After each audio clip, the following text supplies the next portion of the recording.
너 진짜 내가 로펌 선임해서 명예훼손으로 고소할 거야. 너가 훼손된 명예는 있고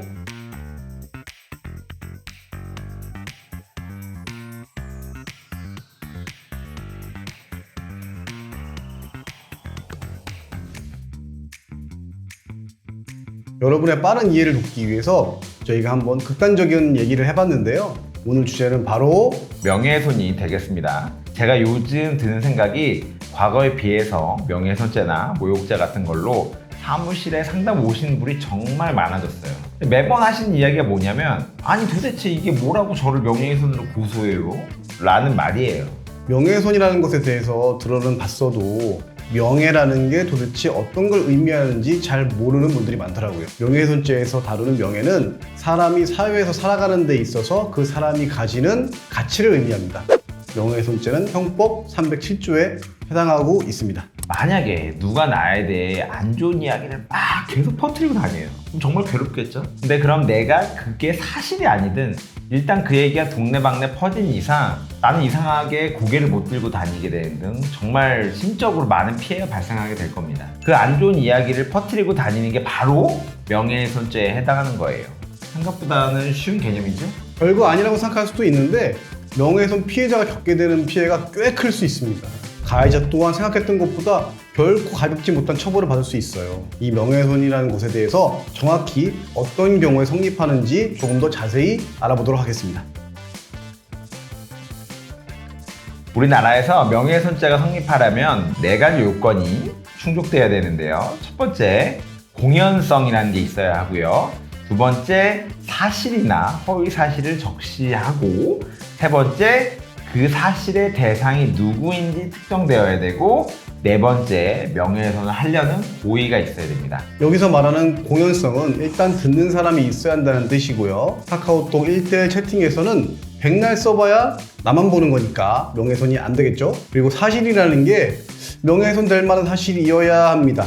예를 들면은 제가 어디 가서 남성진 변호사가 로또 1등 당첨됐네 이러면 어떨까요? 명예는 훼손되지 않겠지만 괜히 그런 소문 나면 골치는 아플 것 같습니다. 아무리 허위 사실을 한들 그 사실로 하여금 특정인의 사회적 평판이 나빠지거나 그래야 하는데 사실의 대상이 누구인지 특정이 되고 허위 사실 유포까지는 해당하지만 이런 소문 가지고는 명예가 훼손되지는 않겠죠. 그리고 피해자가 특정돼야 한다는 것은 명예가 훼손되는 사람이 누구인지 알 수 있어야 한다는 건데 이 대상이 유명한 특정 인물이어야 한다는 것은 아니고요. 어떤 이야기를 들었을 때 누구든 그 사람을 지목한다는 것을 알아차릴 수 있다는 것을 말합니다. 명예훼손은 법에서 정하는 사람이라면 누구나 그 대상이 될 수 있습니다. 이렇게 따지다 보면 결국 명예훼손이 아닌 모욕죄에 해당하는 경우도 있는데요. 명예훼손죄와 모욕죄의 공통점은 특정 누군가의 사람에 대한 사회적 평가를 여러 사람이 보거나 듣는 상황에서 이렇게 깎아내린다는 건데요.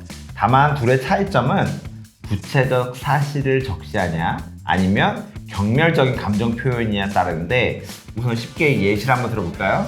제가 사생활이 그렇게 문란하다던데 또는 손버릇이 안 좋아서 뭘 자꾸 훔친대. 이건 사실이든 아니든 명확히 명예훼손이죠. 그럼 야 이 강아지야 이런 건 어떨까요?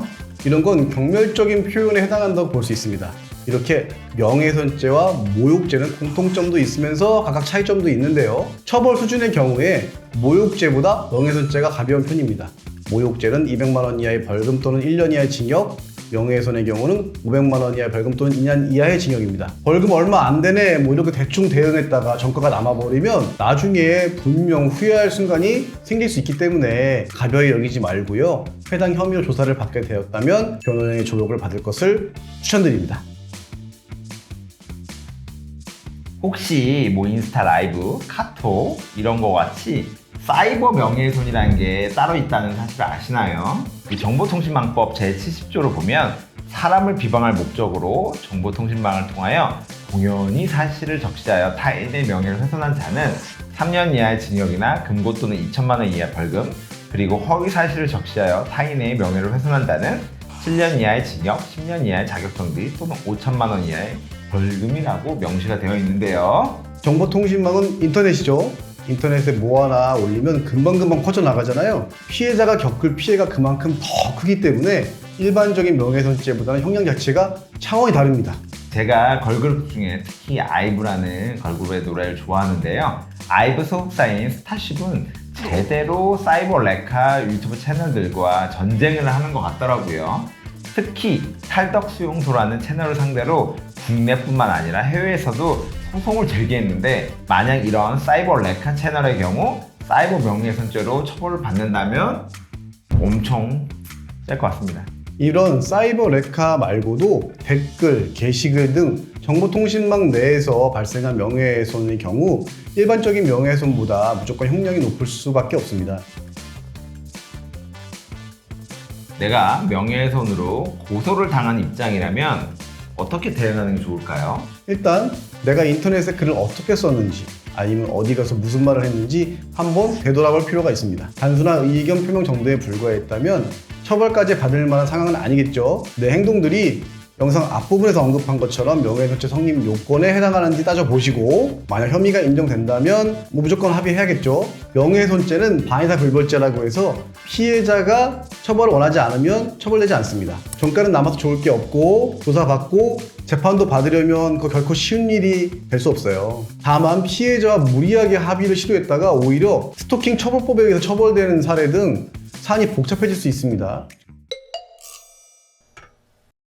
최근에 우리 신혁범 변호사님과 저도 되게 애청자인데요. 나는 솔로 특히 16기에서 서로 이렇게 명예를 훼손하는 행위를 많이 했어요. 그 공간이 예전에 뭐 말이나 그런 것이 아니고 인스타라는 특성이 있는 공간이었죠. 그래서 라이브, 댓글, 글 이런 방식으로 됐는데요. 근데 그 사람들이 팔로우 수가 너무 많다 보니까 그게 실질적으로 진실이냐 받아들여지면 엄청난 피해를 오는 겁니다. 그래서 지금 오늘 옥순이 영숙을 상대로 자신이 명예훼손을 고소하겠다라고 지금 선포한 상태인 거고요. 근데 그 명예훼손이 어떻게 성립할지, 어떤 워딩을 가지고 고소를 할지 이런 부분들은 변호사가 검토해서 결정을 할 거로 보입니다.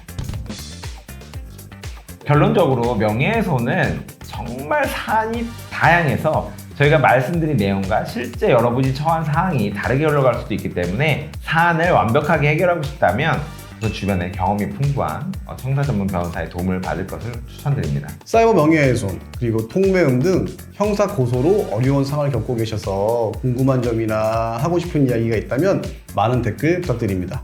저희는 지금까지 로맨지 신혁범 변호사, 남성진 변호사였고요. 영상 잘 보셨다면 구독과 좋아요 부탁드립니다. 감사합니다. 감사합니다.